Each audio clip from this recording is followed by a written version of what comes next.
Live from Fort Defiance in the capital of the United States of the Federal Reserve, this is War Room Pandemic. It is Thursday, the 9th of April, the year of our Lord 2020, and in fact, it is Holy Thursday. Passover began last night. Holy Thursday today. Good Friday tomorrow. Holy Saturday. Thank you, Jack. Holy Saturday on obviously Saturday, and then Easter Sunday. I want to give a programming note. On Saturday, we're going to be doing a special War in Pandemic, Descent into Hell, Life of the Chinese under the Chinese Communist Party. We're going to have a whole 2 hours of people from China, from mainland China, from all over the world, talking about what it is to live under the boot of the Chinese Communist Party. And we better understand that because we are at war with the Chinese Communist Party. It's quite obvious. Today, another historic day. Not Black Thursday, but I got to tell you, a historic number of job losses today. And if there's already been a 6 to 8 trillion, it's kind of tough to calculate, bazooka by the Federal Reserve. But Donald J. Trump, the 45th President of the United States, can never complain again about his Federal Reserve Chairman. A $2.3 trillion cash infusion at the opening of the market. The timing of that was quite interesting. They announced the worst jobs in history, and then they come in with – and this is essentially – we're getting into the details. We're going to have Jason Trennert, David Bahnsen, two of the smartest guys on Wall Street. Later in the show, Steve Cortes, Chris Hearn about the lending program. So both – this is the part that we're going to go through of the economic crisis and the capital markets crisis on top of that. But today, the cavalry arrived – for a bailout of the little guy. I mean, this Federal Reserve is now becoming a direct lender at the municipal government level, city government level, state government level. They're going to do junk credits. I shouldn't say junk credits. AAA. They're going to do non-investment grade credits. A lot of junk bond support. Quite historic. This is the merger of the Treasury Department and the Federal Reserve, and puts us in uncharted waters, but this is certainly a bridge. This is a financial – we have an economic bridge. We're going to talk about the arguing that Nancy Pelosi's having, but this is the financial bridge over the chasm. So the point is we got to get over the chasm as quickly as possible and make sure we don't go into another chasm.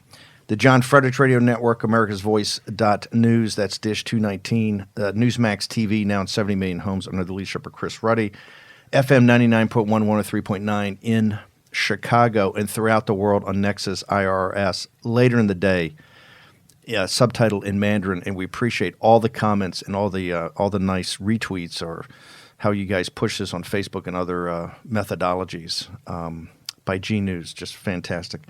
Okay, I want to get into it. Let's we got so much to talk about on the pandemic side, but the economic crisis, these numbers today, I think they aggregate up now to 16 or 17 million job losses in the last 3 weeks, the quickest shedding of jobs since they've ever kept records, but certainly since the Great Depression.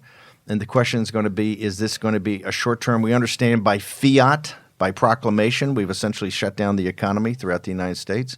But is this now going to lead to demand destruction? Also, the OPEC meeting going on as we talk.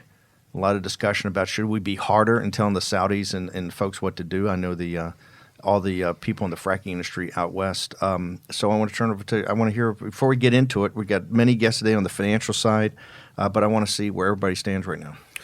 Yeah, I mean, the main thing that folks are looking at, obviously, are the jobs numbers and then the Fed backstop at the $2.3 trillion. But we also have Secretary Mnuchin out there hinting that we're going to be reopened again in May. President Trump alluded to as much last night in the press briefing. And we even have Dr. Fauci out this morning doing the full Berks, doing the ABC, NBC, CBS, where he talks about once we get to the backside of this curve, but our fundamental issue still remains is that we don't yet have the metric that is established at the national level for what will allow us to then go and exit this on the back end. We talked about this at length in yesterday's show with the whole Chris Murray, University of Washington, which, by the way, a lot of listeners did the math and said, wait, it doesn't quite work out. I love that. By the way, hashtag War Room Pandemic. You are essentially the research department. We are thinly staffed here, right? And particularly during the pandemic. I mean, we've got a big network of workers around here that help.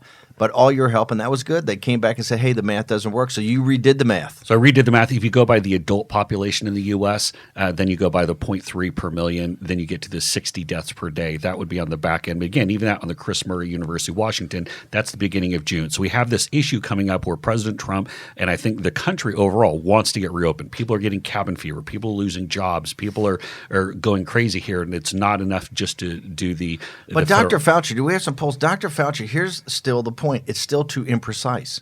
The scientists are not talking about – Murray's going to come out with the new model. They're not talking about what their model is. They're not talking about what their assumptions are. They're not talking about the metrics they're talking to the president about. It's still very amorphous. Yeah, let's go to Dr. Fauci. But hang on a second. But to come out of this, particularly if you're talking May, and that'll be at the end of the 30 days, it has to be managed. It has to be a managed open because we don't have a vaccine.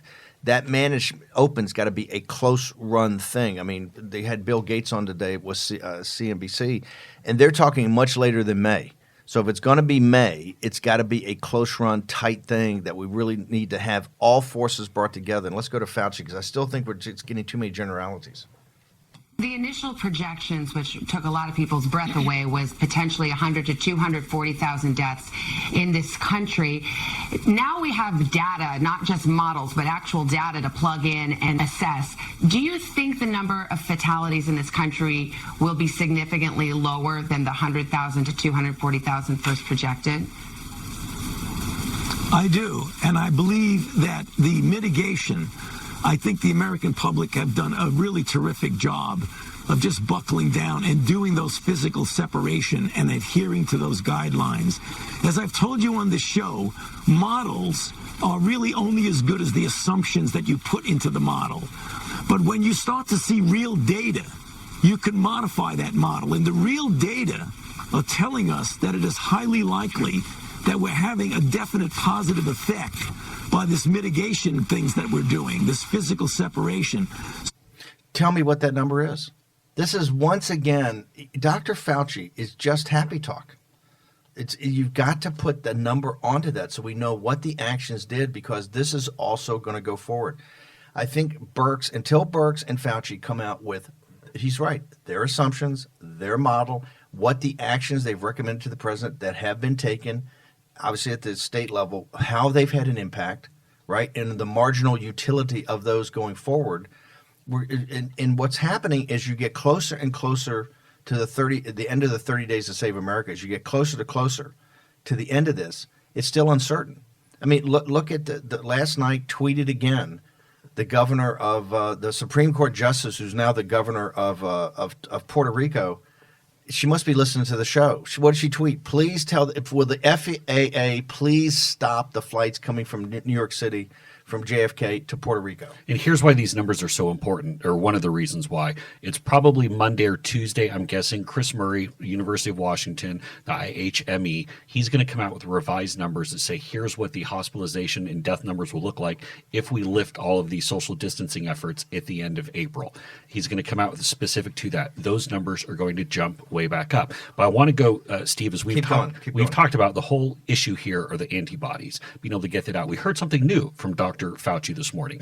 He said that those tests, not only is the antibody test already developed, there are several of the antibody tests.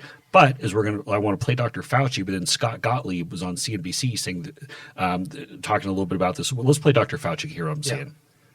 Let's talk about an antibody test. So I'm not the doctor, you are, but as I understand it, this would be a blood test that would tell people if they've ever had coronavirus. Important because so many people are showing no symptoms at all and may not even know that they have it. How close are we to having that blood test, that antibody test? And are you confident that we'll be able to test massively in a widespread fashion so that people can return to society? Good questions, Savannah. Yes, the antibody tests are developed. There are several out there. Some are validated to show that they're consistent, and others are in the process of being validated. We are told by the people, the companies that make them, that very soon, when they say soon, they're talking days to weeks, that we be able to have a large number of these tests available. So this is new. Yesterday we were talking about the tests being developed. Yeah, 10 to 14, but it was 10 to 14 days by Dr. Birx and a couple of weeks by Dr. Fauci. So now all the tests are not actually, all tests are not equal, and there's going to be better tests later. Is that what I'm to take from there? Yes, and I'm sure as we start talking about the implementation, who can mass produce them, is there a good-ish antibody test that we can scale and turn it around very quick? This is the whole, when we talk about metrics, this is so key in how we talk about the antibodies. This is how we unleash the economy. This is how we get people back to work. This is how we get it going. Final clip from Dr. Fauci from his. Just before we bounce, I want to talk to you about the antibody. I saw statistics last night. We'll draw them back up and go through it tomorrow in more detail. But the antibody tests are only showing 2 or 3% of the population where they're doing this test is having the antibodies. That means that it's not herd immunity. 2 or 3% of the population. If that's the outcome of the first round of the antibodies test, unless you're, out there that can test immediately 175 million adults, you're not going to have a lot of folks able to open this thing back up. Well, interestingly, Germany just released a preliminary data set. They did a study of 1,000 people. They've only got about 550 tests back. But they found that 14% of those tested actually had the antibodies. Okay, that's a better number. It's a small sample, and then they found about 2% actually had the active virus. Right. Okay, but that's a better number. I like the trend. Right. We'll drill down on this because it'll be part of it. Okay, let's go to the So next final Fauci clip. Again, the question comes down to then when are we going to be able to open back up? This is in a lot of ways what's passed as prologue. We had the debate on open up the economy versus we got to go and save people's lives. But just to put in perspective, and not to politicize this, but you can see the building up of people that are saying for the implications of what the model they're working off of, and the Bill Gates of the world and others that are saying at a minimum, this is 2 or 3 more months. They're saying that this is May and June at least, and into, you can start coming out of this, even the start of it in July, versus the other camp that's saying, hey, in some kind of thoughtful basis, we got to be looking at it now. So the bid and the ask is a May beginning open to roll out versus July, August. It's another night. It's a go now versus another 90 days. That's essentially, I think, where we're coming down generally. Would you agree with that? Yes, and in this clip you're going to see, we talk about Dr. Fauci and moving the goalposts all the time. In this clip, he's asked very specifically the question by Tony DePocal, the beaches and baseball question. When are people going to be able to get back out there this summer? I mean, I know I've already sat around with my family being like, hey, where are we going on vacation? We got to get out of this mess. Listen to what Dr. Fauci... Enough quality time at the Miller household. We got the trampoline in the backyard. We have the above-ground pool. I mean, all I need is like a car parked out on the front lawn, and I'll be total Jed Clampett. And a sofa. You got to put a sofa. I'm almost there. Don't mock it. But listen, on the porch. I went to Virginia Tech. Don't go there. Don't. Hey. Listen to what Dr. Fauci, though, how he not just moves the goalpost, but takes away the goalpost. Here we go. Dr. Fauci, when you start talking about that progress toward normalization, can you envision a summer at this point, based on the models, where people are going back to beaches, people are going to baseball games, weddings are happening, reunions are happening? Is that in the cards right now? It can be in the cards, and I say that with some caution, because as I said, when we do that, when we pull back and try to open up the country, as we often use that terminology, we have to be prepared that when the infections start to rear their heads again, that we have in place a very aggressive and effective way to identify, isolate, contact trace, and make sure we don't have those spikes that we've seen now. So the answer to your question is yes, if we do the things that we need to do. So now we've just completely removed the goalpost. That's not the sunlit uplands. It can be in the cards. Right. Although there is some wisdom in there about the testing, the tracking, and the isolation. We're going to come back in a second with Steve Cortes.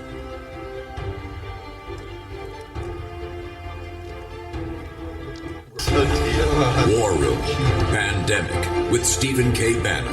The epidemic is a demon, and we cannot let this demon hide. War Room Pandemic.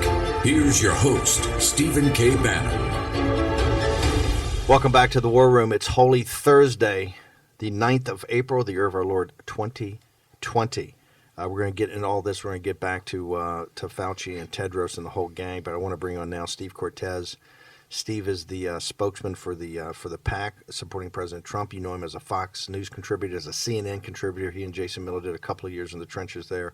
Also one of the smartest guys on Wall Street, and the host of a new hit show out in Chicago, in Chicagoland on the Salem Broadcast Radio Network. Steve, thank you very much for having us on this morning, or having you coming on. You bet. What? I'm so used.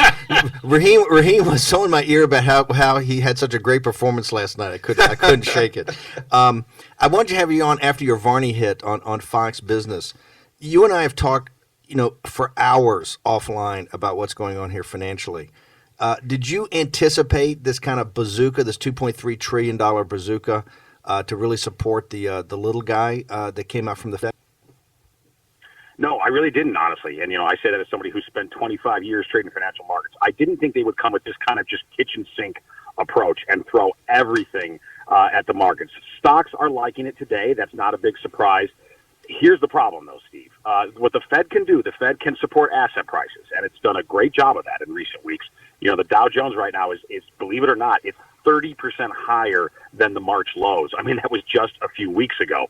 So they've done a good job of that. But here's what the Fed can't do with all of these moves.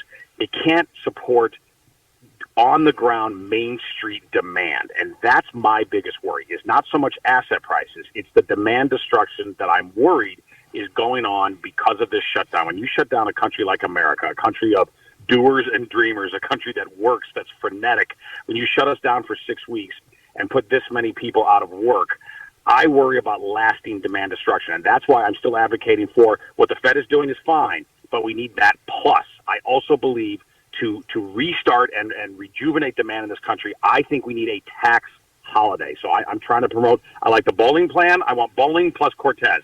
Let's get expiring debit cards out there so we get people spending. We effectively force them to spend. But then let's also have a tax holiday so that we can get this economy going again. Here's the great news, Steve.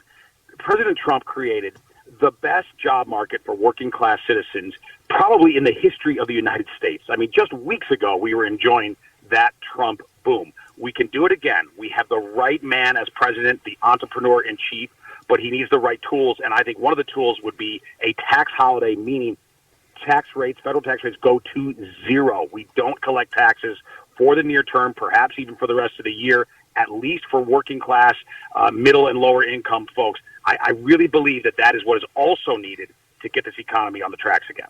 Define what you mean, the difference between they're supporting asset prices versus demand destruction. What's your definition of demand destruction, and why is it the metric that's got you the most worried?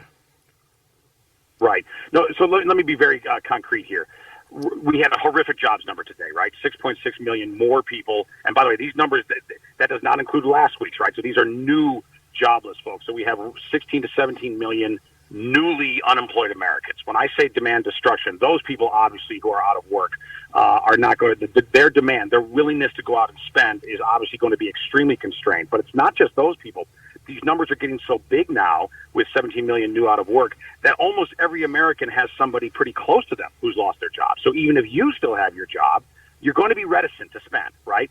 Or this crisis has woken you up perhaps. You didn't have enough savings. You're going to be reluctant to take the trip that you were going to take. You're going to be reluctant to buy the new car even though yours is old. This is the very tangible reality that faces most Americans right now. And I'm saying what the Fed is doing, while it may be proper and necessary, it's not going to change the psychology of the average American. What can do that, I believe, is letting the people keep their money. So I'm not advocating a new entitlement, a new bureaucracy, none of that, okay? What I'm saying is let the people keep their money. Let every working American get an immediate raise because, I've said this a lot on your show, Steve, speed is so important here. We don't have time to waste. The clock is ticking. The longer this country is shut down, the clock is ticking, the more we're destroying demand in a lasting way, I fear. And again, I don't want to be all doomsday prognostications. We can do this, and we have the right president to do this. We have an entrepreneur in chief. But I really believe we need to be big, bold, and we need to be fast. And the fastest way to restart the economy, in my view, is simply let the people keep their money. No taxes for right now. We can afford to borrow. Interest rates are at historic lows. The United States, thankfully, can borrow for dang near 0%. And this is the time that we should be borrowing. Steve, I'm 100% on board with your plan, and President Trump was actually asked this the day before last in his press briefing, and he said that it's something that he's talked about the payroll tax holiday extending all the way till the end of the year. But that's a holiday. That's you owe that money at the end of the day. What Cortes is saying is at below the top bracket, you just don't pay taxes this year. Yes. The Federal Reserve, the federal government collects no money, not pushes it back. That it's still an obligation that you may have to pay in the future. Right. And President Trump's answer on that was that his main focus right now is to get the economy open. So, Steve, let me ask you this. When we're at this point where we just had another 6.6 file for unemployment, what is your thought as a business person about when we go and open this economy back up? Are you on board with a hard May 1 reopening? Do you think it needs to be phased in? As you look at this from the business side, what do we have to do to get this economy up and going, and where will that consumer confidence come back at? Right. I have to tell you, Jason, from the business side, I think we have to reopen this economy on May 1. And it is my hope, by the way, that the president will reiterate that soon, that he will promise us in the coming days and coming weeks that May 1 is not a goal. He had established Easter Sunday, for instance, as a goal. It turns out it wasn't doable, and fine. I understand that because of the health considerations. But I would like him to tell the country, I think this is key economically and psychology for Americans, to say May 1 is not a goal. May 1 is a go date. We are opening this economy back up on May 1st. I think if he does that, number one, again, it will reassure the psychology is so important here, folks. Our economy is not made up of robots. It's made up of human beings, right? Confidence begets confidence, right? And economies, we can get into a virtuous cycle where it can feed on itself, belief, hiring, spending, all of it. I think the president, and again, we have exactly the right man in charge, thank goodness, to instill. So how do you, but how do you, I need him, I believe, how do you say May 1 is go date. Okay, if May 1's go date, tell me what's happened. Your recommendation to him, if May 1 is go date, what does May 1 look like? How do you actually technically open up this economy? Right. Look, a lot of governors, by the way, are going to fight him on this. So obviously, he doesn't have the authority to do it nationwide. I think things will be very different depending on. I totally disagree with you. He has total authority to do this. The national emergency measure gives him full power to do this. He's chosen to devolve that back to the governors. He absolutely has the power to do this. Okay, but does he have the power to force the governors to actually open? I think he can force closure, but can he force the governors to open? We will check into that. I think by decree, whether the insurance companies are going to back you up and the liabilities and the business actually have to do it, well, I'll double check. Well, in my home state of Virginia, they've already canceled school for the whole year. They've said June 10 is going to be the reopen date. So, Steve, that's a great question. But, Steve, I want to come back on one thing. I want to kind of pick this fight with you a little bit. I'm not completely disagreeing, but the point that I want to argue with you, or at least get your opinion, when you say that May 1 date, is that what are you using as a metric to go and say this is now safe to go and open? Or is there some kind of business metric where if we don't open by this date, some other variable worth of damage? Why May 1? What metric? How are you measuring success or failure here? Right. Well, and look, just to be clear, I'm not talking on the medical side. I'm talking on the economic side, right? But the kind of numbers that we are getting... Hang over a second. Whoa. Just stop. Full stop. What do you mean? But that's like saying, assume a can opener to open a can, right? They're inextricably linked. To open this economy, you've got to deal with the medical issues. So what is the metric you look at on the medical side that gives you confidence to say it's a go date? You're not saying it's an objective. You're saying that's a go date. On May 1st, we're open. So how do you look at the... Right. Understand, I'm not saying, it's a false choice to try to choose between economy and health, right? That is a false choice. It's not binary. The answer has to be both, right? Do we choose the economy or do we choose health? The answer is yes. We choose both of them because you're exactly right. They're inextricably linked. What I'm saying, though, is my expertise is not the medical side, right? So I can't tell you the exact metric on the medical side that says we can open. But what I'm saying is the economic side, which is my expertise. On the economic side, we are right now experiencing numbers that are just historically horrific. There's no other way to put it. The amount of damage that is being done to the U.S. economy and ultimately to lives. Again, these aren't just numbers, right? These aren't just numbers on a screen. The health ramifications of what we're doing to the economy right now are dramatic, and they're only going to worsen the longer we keep the country closed. May 1. Why don't we propose this? It's a reasonable go date. Why don't we propose this on Easter Monday?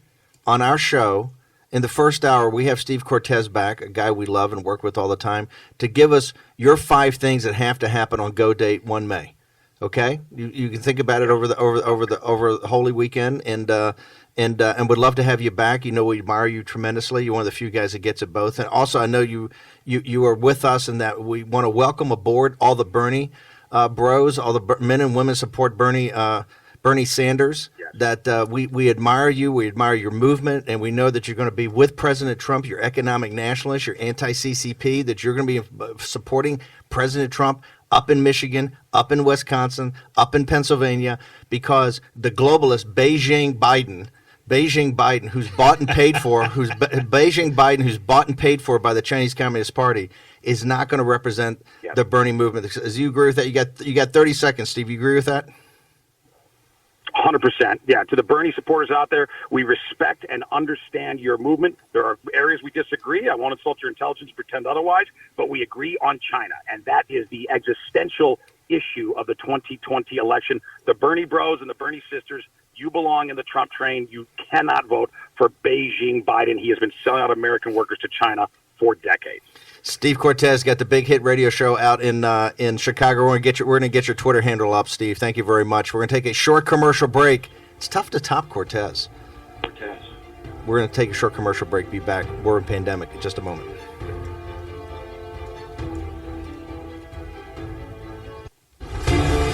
War Room Pandemic with Stephen K. Bannon. The epidemic is a demon, and we can't let this demon hide. War Room Pandemic. Here's your host, Stephen K. Bannon. Episode 110, live from the War Room on Capitol Hill in the United States of the Federal Reserve. We're going to continue with the Steve Cortes interview for just a second. How can you ask a question when you don't know the face? All right, listen, I'm going to do that. Hold on, stop. We're not doing that. The casket's not going out for Cortes. Cortes is one of our brothers. He's one of our brothers. And he's also one of the smartest guys around. But this gets to the central issue that we keep hammering about. And I hate to be like a broken record, but people have to understand this is going to now be the next crisis when we get down the next couple of weeks. Well, you know, we were giving Steve a hard time because he said, what metric are you going to use to open up? And this is the big problem. The scientists who have led this entire planet into a shutdown still cannot define for us what are the metrics for opening up. What are the number of deaths that, you know, might make all this sense? None of us have explained any of the cost-benefit analysis of this to us that I can see. And I'm an outlier on this, I know. But well, so we do have, in my opinion, the first example of here's what a metric is to start reopening at a much broader level. I'm not saying this is right. I'm just saying this is a metric that's been put out there. That's Dr. Chris Murray saying it's the 0.3 deaths per million, which comes out, if you're doing it by the adult population, that's 60 deaths a day nationally. Now, why is that significant? Why is the 0.3 or the 60 deaths? We don't know. I don't know, and right. I'm not a statistician. But somebody will explain that to us. Exactly. But just to put in comparison, there were how many deaths were there in the last? It was 1,000 deaths in New York in the last 36 hours, just in New York City. Well, on a daily basis, almost 8,000 Americans die every day from all sorts of things. The 2 top killers are heart disease and cancer.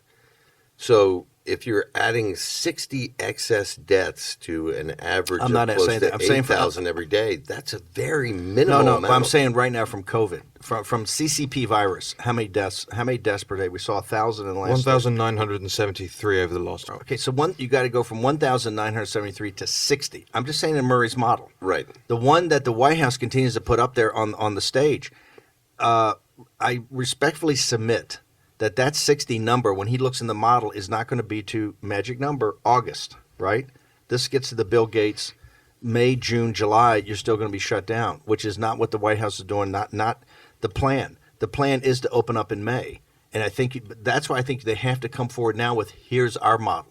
Right, here's our set of metrics that the country's got to look like in particular zones. And Jack, I was agreeing with you on the point to look, the 60 a day. We agree. I'm not saying by any stretch that that's the gold standard. That's what we should be basing it. I'm saying now what I want to hear from the White House, what I want to hear from. Look, it doesn't even have to be the White House. It can be other government officials. It could be people in the private sector saying no. The smarter metric or the better metric is the following. I just want to know how we're basing it. So if we're going to I want to hear from Fauci. I want to hear from Fauci and Birx. They're the ones ones that kind of drive it. I mean, they're the ones that are putting the science side out there. They're the chief, at least science or medical officers in this, the spokesman that come forward. I think we need to hear from them. That's what I think. This should not. The president doesn't have to be there. The vice president doesn't have to be there. They have to be there. And the White House correspondents, the guys that are snarky every day, the president shouldn't be there. You should have business and science writers who understand math and metrics, and they should pound these guys with questions and answers. And they should do it live on. They should do it live on national TV. Look, I'm not from the Imperial College or anything like that, but as far as all the models are showing that have existed, the tails are far longer than the front end. And if you think about it, was 20 days ago that we had 40 to 60 deaths. We're not there within the next 20 days. This is what Gates is saying on CNBC today. He said the exact point. He kind of worked through the math of the downside. I'll tell you what. Let's bring in Jason Trennert from Strategist, the one of the top minds on Wall Street. This was such a shock today for many people. Not simply the jobs numbers, Jason, but also the Federal Reserve's response. We had a guest last week, a guy David Bonson, that said we were quickly becoming the United States of the Federal Reserve. Can you tell us tell our audience exactly what you think is going on? Well, listen, this is, you might have seen during the European financial crisis, Mario Draghi, who is the president of the ECB, said we're going to do whatever it takes, and that actually settled the bond markets down in Europe. This is very much a whatever it takes moment for the Federal Reserve. And to give you some sense of the magnitude of these things, before Bear Stearns failed in 2008, the Fed's balance sheet was about $800 billion. It swelled to over $4 trillion, and now is going to be over $6 trillion. But it's about $6 trillion now. It's going to be well over $6 trillion after this is over. And what that means largely is that the Fed is buying a lot of assets that it normally would never buy. Things with risk. It normally would just buy treasuries. Now it's underwriting a lot of riskier assets in an effort to stabilize the financial markets. Well, not just riskier assets. I mean, the Fed's becoming it's buyer of. It's going to be down to the municipal level, the city level, the county, the state level. I mean, it's basically backstopping not just the U.S. government, but every branch of government you've got. Yeah, I mean, it's really and Steve, as you may know, because the Fed is not made up of elected officials. Generally speaking, the reason why prior to the great financial crisis 10 years ago, 90% of the Fed's assets were in treasuries. The idea was that because they're not elected officials, they shouldn't be making decisions about which credits to accept. Really, the concept was that they are of last resort, not necessarily just a stabilization fund. Now, I will say, to be fair, to the extent to which this is a government decision to shut the economy down, there is perhaps a stronger argument to be made that you use the power of the federal government to make sure that people don't get hurt too badly. By the same token, the thing that worries me, and which should worry everyone, is that how you reel this back later on. And generally speaking, there's not a lot of I don't think there's a lot of profiles encouraged in Washington to begin with. The Fed is one of the best institutions within Washington, in my opinion, has one of the best reputations. By the same token, it's going to be very hard, and Chairman Powell found this out the hard way in 2018, very hard to peel back the amount of stimulus you provided once it's in the system. And that will be a question for us later on. Is this correct to look at this more as and by the way, junk credits are included in this too, not just investment grade credits, they're actually junk bonds. So you got junk bonds, you've got non-investment grade corporate credits, you've got every government from state government down to the municipal bond to put a new roof on your school. Is this more of a Main Street bailout? The criticism in 2008 and 9 is that you bailed out the banks, the hedge funds, all the elites, but you didn't take care of the little guys. Is this more of a Main Street bailout? I think so, and I think mercifully, banks are much better capitalized right now, and they don't necessarily need the bailouts, except in some extreme cases, perhaps if you're very exposed to, let's say, the energy sector or certain sectors that are, kind of ground zero. for this. But the banking system is much better capitalized, and as a result, they're in a much better position to provide the liquidity and provide the bridge loans, if you will, to small and medium-sized businesses. I have been very encouraged by the fact that there's been a very strong focus on small and medium-sized business in the fiscal side of the plans that have been put forth. There's a lot of lobbyists in Washington that are trying to make sure that private equity gets access to those small business loans, and they've been hesitant to change the language, which in my opinion, again, I'm all for helping people out, but first things first, it seems to me private equity has $1.5 trillion of dry powder that they can use to shore up their own companies. I'd much rather see this go to Main Street types of companies that don't have permanent capital. And I think so far, so good as far as that is concerned. Look, the last bailout in 2008, the solution to the financial crisis that came under the most progressive president in the history of the United States, President Obama, really lit the match. And it started in Bush, obviously, the first step, but continued on, and it got exacerbated under President Obama. Lit the match on really the presidency of Donald Trump, the populist movement from the right, and Bernie Sanders, the populist movement for the left, because you had, in those 10 years, the greatest concentration of wealth because of this decision to take the Fed's balance sheet from $880 billion to $4 trillion. It basically created a system of kind of oligarchs. At least that's my interpretation of this. How do you avoid it this time? Although you're starting with bailing out the second phase is to bail out the little guy in the middle class. How do you avoid the increasing concentration of wealth through this, and really the working class and the middle class to be even more destructive? Boy, Steve, there's not a good answer to that question, and I will say at the start, I very much agree that the policy of what they call financial repression, which is purposely keeping interest rates much lower than they would be and expanding the Fed's balance sheet. The great irony, in my opinion, is that it helped the wealthiest people disproportionately. The average person that just had a savings account got zero, and a wealthy person with financial assets saw the size of their financial assets grow dramatically. And so, and that was kind of, for all the talk of income inequality, the irony is that what the Fed's policy did, in my opinion, made it worse. Not on purpose, but in practical terms. To be candid with you this time around, I'm not sure how you avoid the same issues.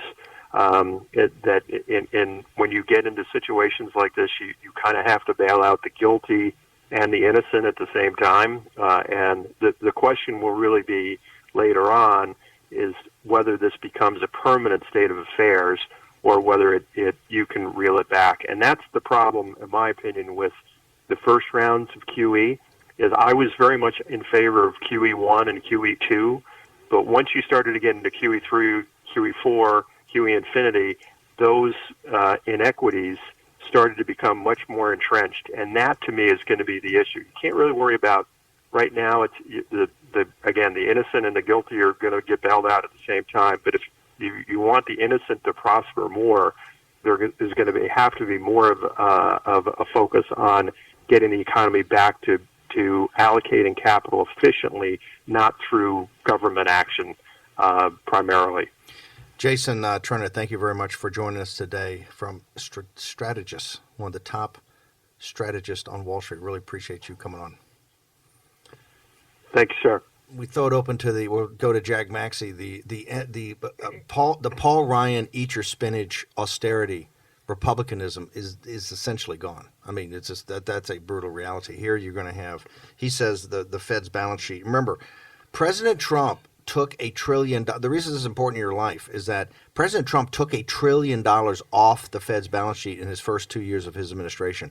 All of that growth, all that economic prosperity you saw in the first couple of years was done at the same time he's shrinking the Fed's balance sheet, which is really helping the working class and middle class. Now that is all got turned around in the last year or the third year of his administration. But now you're going to have a Federal Reserve balance sheet that's going to be $10 trillion very quickly. One thing that's not clear to me as they're doing all these small business administration loans and loans to individuals, et cetera, does the government have any plan to syndicate these loans, bundle them, and then sell them like the mortgages? We're going to have Chris Hearn on. That's a great point. I believe there's not enough juice in the loans. They're just doing it as administrative. That's why it's essentially all of those loans, the 300, are really just they're just grants. They're not actually going to be. There's not going to ever be paid back. That 380 billion plus the 250. We'll have Hearn, but that was his point. Well, the other 250 is in a big question mark because it may not happen.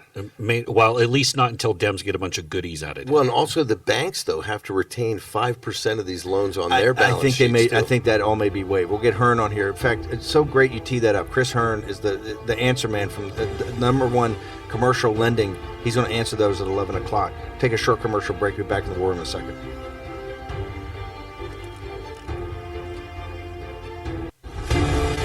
War Room Pandemic with Stephen K. Bannon. The epidemic is a demon, and we cannot let this demon hide. War Room Pandemic. Here's your host, Stephen K. Bannon.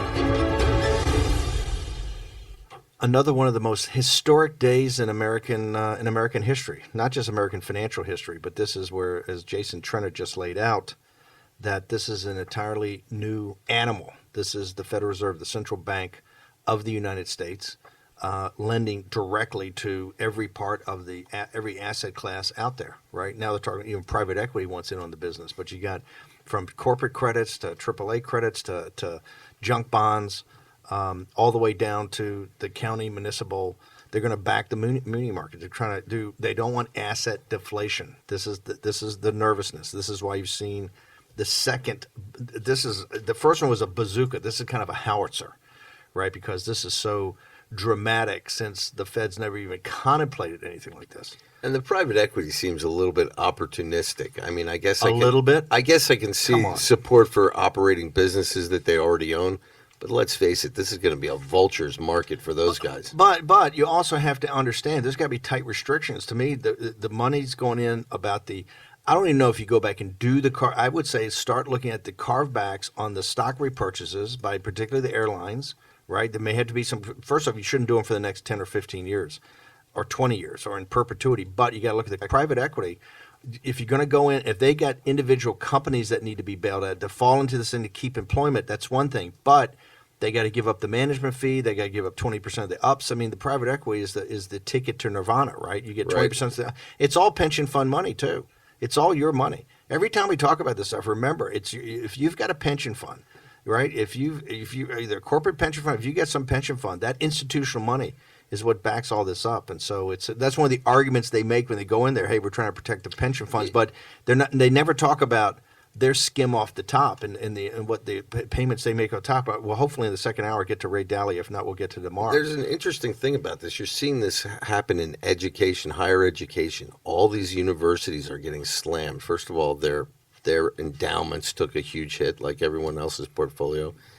And now because they've closed all the schools, they're being forced to give back the room and board to all these students, and I think there's some pretty good indications that a vast number of these smaller private colleges could go out of business because of this. But let's go. I want to go to the May 1st because this is the thing itself. You see two camps coming up. One is just to keep it going as is, and all the implications of the models of Murray's model. In fact, they had the Chiron. The first time CNN actually got the joke was on their Chiron yesterday that laid up the 60,000 dead with the implication you're at social distancing in the level we have today all the way through to August, right? So that's the one alternative. The other alternative is the Steve Cortes, Sean Hannity, Laura Ingraham. I got that hard. It's a go date, not an objective. Go date is May 1. Tom Fitton wants to do it tomorrow, but those are go dates. Let's open it back up. What has to happen to drive it, to make the former doable versus just drifting and doing the second? Because obviously now that we're blowing our balance sheet up, right, that trillions and trillions of dollars of obligation, I'm also adamant about. I disagree with the president. I think zero interest rates are absolutely horrific. And you can finance that long-term bonds and do kinds of things like that, but it's horrific for the middle class. It destroys the working class and the middle class. Because with the destruction of the pension funds on the equity side and zero interest rates, there's no way ever for you to accumulate any capital, right? Yeah, and look, what I've always said from the very beginning of this is we absolutely have to smash the curve. If we're going to go do this, half or 3/4 way shutdown, then let's go all the way. This is why we had our 30 Days to Save America plan, which Raheem and the team did some great graphics. We played the video yesterday, and go to 30daystosaveamerica.com, right? .com. 30daystosaveamerica.com, where we advocated shutting down the domestic and international flights and the rail travel, quarantining the hotspots, instituting a national shelter in place, require masks in public, expand the mass antibody testing, expand the use of therapeutics. Reason why we're advocating for all these is because we knew that we have to go and smash the curve. Do it hard. And again, otherwise you're going to drift out. Otherwise, you got these guys going to advocate. Well, it's to August, it's to September, it's to 60, it's to the day that America has 60 This dead. isn't about flattening the curve so you have the same number of pain just stretched out. This is about reducing the amount of pain, doing the short stretch, keep people safe and secure. This was the whole point we're doing this. I am fine. Obviously, I want to open up the country as soon as possible. You think I like being, locked next in? Next to his above ground pool? Right, exactly. No, we have to get this economy going again. But what we have to have, this is why the models and the data are so important to know what the metrics are that we're going to go and start lifting. Are we do it regionally? We can do it piecemeal. We can do the whole country. And how are we basing that? We got to know what the data are to say. Now it is safe to take the following public policy actions to get the economy going again. Jason's mad because he's got a Corona birthday. It's tomorrow, right? Yeah, I'm 45. Yeah, and he wanted to be out celebrating. I'd rather be at Morton's with Raheem. But that's the racking up my tab. But that's the thing, is that a lot of these, especially on the conservative side as well, a lot of the people who came out originally and said, "What are you guys talking about? We can't shut the economy," all this stuff. They were inadvertently playing into the drawing out of this whole process. Sure, absolutely. And actually when we came along, we said, actually, if you got to do it, you got to do it quickly, you got to do it hard, and you got to get out of this as fast as possible, not drag it through. I mean, we're now talking about, there are places that are now talking about another 18 months in Europe, till we get back to normality. It just doesn't work. They're also holding this thing up. We got to wait till the vaccine. There's not going to be a vaccine. Okay, I hate to rain on you. It's not going to be a vaccine. If there is, it's the greatest thing that ever happened. There's no vaccine on HIV. There's no vaccine on SARS-1. This is just SARS-2. And there's been hundreds of billions of dollars spent on this. We're going to have Joshua Phillips and the team of the Epic Times on here in the next hour talk about their amazing documentary. Guess what it's about? Part of it's about the labs in Wuhan. What are those labs doing? They're trying to find a vaccine for SARS-1. Okay? SARS-1 was 18 years ago. And I think, and I'm not a biologist, everything I'm hearing from people saying, this one is a lot more complicated than SARS-1, okay? And we still do not have a vaccine for SARS-1. So we're going to have Joshua Phillips. We've also got Chris Hearn on, and thank God he's here because remember, part of this show is to talk about the pandemic. Part of this show is to talk about the economic crisis and particularly how you survive it. And the third part is the financial crisis and how that's going to affect your life and the life of the country going forward. Also, we get into the geopolitics of it all. And we can boil the geopolitics down is that Saudi Arabia has got to stop crushing the U.S. domestic oil industry, and the Chinese Communist Party has to be held accountable for what they've done to the Chinese people and what they've done to the world. Okay, we're going to take a short break. Hashtag War Room Pandemic.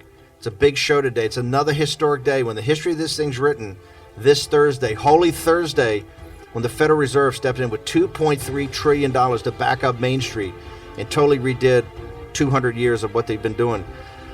Very impressive. I guess 100 years. Be back in a second.